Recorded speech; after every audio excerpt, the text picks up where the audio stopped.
come around to say hello. One, I'm so fly. You took a nosedive. Careful when you play on my level. For you, it's so. Hey, hello. Motorola Razr 50 Ultra. Flip the script. Hello, Moto. Sanjay Jha, how irresponsible are these statements and how heartless are these statements? Yeah. Navika, good evening to you and to all my fellow panelists on the program. To begin with, I think Bangladesh is a manifestation of this government's foreign policy failure.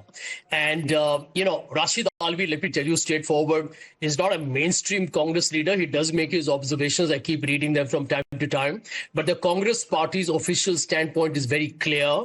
There's a strong condemnation of the violence against Hindus. And there is a statement of request to the Prime Minister of this country, who we saw allowed Manipur to burn for years without even paying a visit there, and whose government, by the way, made a very charitable donation of $10 million to the Bangladesh government when Mr. Muhammad Yunus took over, to kindly do something instead of just indulging in rhetoric by putting some spokespersons to do press conferences. That's not the way it works.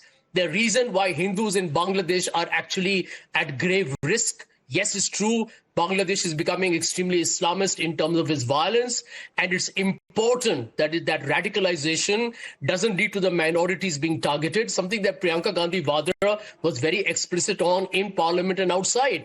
Narendra Modi is silent because I'll tell you why. As I said it in your previous program, under the Congress, East Pakistan became a Bangladesh. Under Mr. Modi, Bangladesh is becoming an East Pakistan. This government has been a complete, thorough, unmitigated disaster. Now, here is my simple point of what Digvijay mentioned, because Digvijay is a friend and I know where he's coming from. I thought he was also one of those sidey netas like Rashid Alvi, and that's why you didn't comment on him. No. I'm going to tell you something on what Digvijay's comments are. Look at the one example I'll give you, Navika. You're aware of that, I'm sure.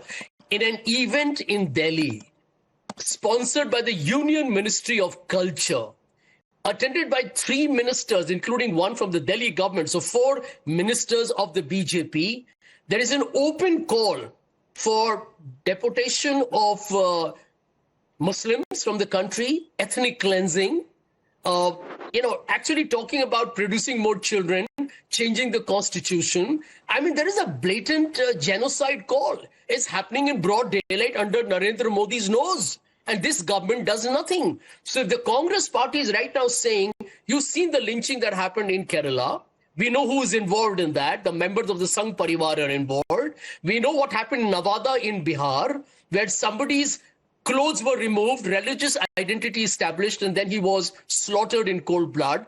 The BJP, RSS... In Pahalgam, when it happened, the Congress questioned, there is no religious profiling. In Pahalgam when it happened. And Digvijay Singh, you mentioned Digvijay Singh, not commented on his statement, and Imran Masood, is he a mainstream neta as a member of parliament or is he a sidey neta? Ab definitions dijiye aur to koi bacha nahi hai. But Siddharth Yadav, please respond to this wishy-washy and totally absurd logic shared by Sanjay Jha. Not at all. Siddharth, just give me 15 seconds. I need to add just one last point, Navika. Navika, I had thought, and by the I had expected more to say don't Sanjay celebrate Christmas in this country. Tamil Nadu nahi dikhega aapko. Listen to me. Madurai you will not see. The Deepam controversy you will be blind to. Selective citing, selective understanding and selective amnesia, that is the Congress's problem. But Siddharth Yadav